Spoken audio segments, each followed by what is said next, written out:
ৰাজ্যৰ এগৰাকী প্ৰাক্তন শিক্ষামন্ত্ৰী, তেওঁ ৰাজহ বিভাগৰ দায়িত্বটো আছিল, সহজ সৰল থানেশ্বৰ বৰইনো কি কৈছিল আমাক? প্ৰাক্তন মন্ত্ৰীগৰাকীয়ে ৰঙিয়াত জয়ন্ত মল্ল বৰুৱাৰ কিমান মাটি আছে কি কৈছিল? প্ৰথমতে এই কথাখিনি শুনক। অসমৰ মাটি শেষ। ৰঙিয়া সমষ্টিত কিমান ফিচাৰী খুলিছে, কিমান মাটি আছে জানে? জয়ন্ত মল্ল বৰুৱা 200 বিঘা 200 বিঘাৰ ফিচাৰী ৰঙিয়া সমষ্টিতে। গতিকে মন কৰক, অসমখন গ'ল বুলি তেখেতে দুখ প্ৰকাশ কৰিছে। অসমৰ মাটিবোৰ এনেকে একাংশ লোকে কুক্ষিগত কৰিছে। এতিয়া আমাৰ কথাটো হ'ল, এই সমগ্ৰ বিষয়টো চৰকাৰে তদন্ত ঘোষণা কৰিবলৈ সাহস হ'বনে? বাকী মন্ত্ৰী পত্নীয়ে তেজপুৰত 34 বিঘা লৈছে, ক'ৰবাত কিবা লৈছে, সেই কথাবোৰতো আছেই। হোটেল আছে বুলি চৰ্চা চলিছে, বিভিন্ন ধৰণৰ ব্যৱসায়িক বিনিয়োগ আছে বুলি চৰ্চা হৈছে, এই কথাবোৰ আছেই। কিন্তু আমাৰ যি মূল কথাটো হ'ল, প্ৰাক্তন শিক্ষামন্ত্ৰী, প্ৰাক্তন ৰাজমন্ত্ৰী প্ৰয়াত থানেশ্বৰ বড়ো ডাঙৰীয়াই কোৱা কথাখিনিক আমি ওলাই কৰিব পাৰিম নেকি? তেখেতৰ এই কথাখিনি আমি বিচাৰ কৰি চোৱা উচিত হয়নে নহয়?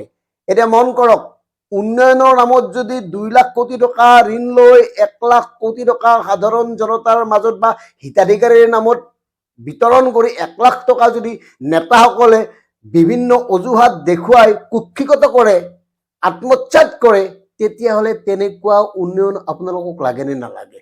সেই উন্নয়নক আপুনি সমৰ্থন কৰা উচিত নে অনুচিত? এই কথাটো গুৰুত্বপূৰ্ণ।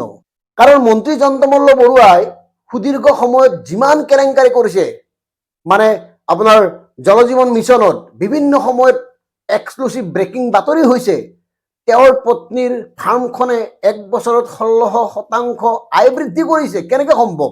আৰু আচৰিতভাৱে কিমান বছৰ হ'ল তেওঁৰ পত্নীৰ ফাৰ্মখনৰ? আমি আপোনালোকক এটা দৃশ্য দেখুৱাইছো। এই ছবিটো 2022-23-ৰ। সেইখিনি সময়ততো ইয়াত কোনো গৰু চৰু নাছিল।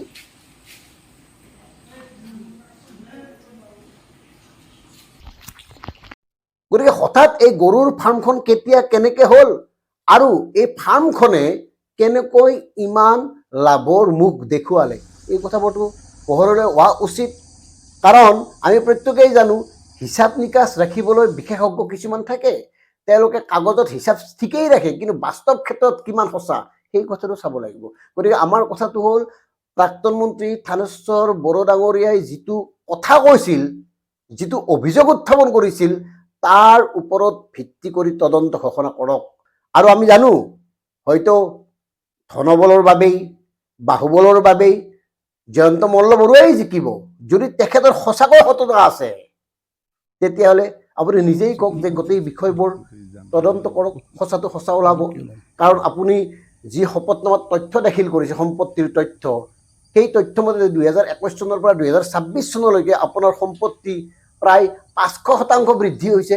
ইয়াৰ আঁৰৰ কথাবোৰ সাধাৰণ জনতাকো শিকাব লাগে, সাধাৰণ ভোটাৰসকলকো শিকাব লাগে, তেতিয়াহে তেওঁলোকে আত্মনিৰ্ভৰশীল হ'ব পাৰিব।